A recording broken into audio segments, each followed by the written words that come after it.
நம்ம நாட்டுல பிரதமரா இருந்தா தப்பு பண்ணலாம், முதலமைச்சரா இருந்தா தப்பு பண்ணலாங்கிற திமிரையில அடக்குற மாதிரி தைரியமா தீர்ப்பு சொல்ற நீதிபதிகள் வந்துட்டாங்க. இந்த நேரத்துல கருப்பு சட்டையும் காக்கி சட்டையும் நேர்மையா செயல்பட்டா தப்பு பண்ற தைரியம் எவனுக்கு இருக்காது. இத கொஞ்சம் யோசனை பண்ணுங்க ப்ளீஸ். நான் சட்டம் படிச்சது சம்பாதிக்கிறதுக்காகத்தான். என் அறிவை வச்சு நான் எவனை வேணும்னாலும் ஜெயிப்பேன்.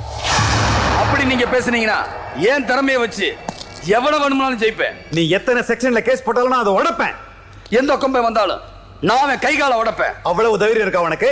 மிஸ்டர் பாபுராவ், கூட்டமா வந்து என்ன கொலை பண்ண முயற்சி பண்ணாங்கன்னு உங்க மேலே கேஸ் போட்டு மாயாவோட செல்லுக்கு பக்கத்து செல்ல போட்டுருவேன். அப்புறம் உனக்காக வாதாட இன்னொரு வக்கீல தேடணும். என் பாலிசிய பத்தி கேள்விப்பட்டிருப்பீங்க. அன்புக்கு அன்பு, அடிக்கு அடி, உதைக்கு உத.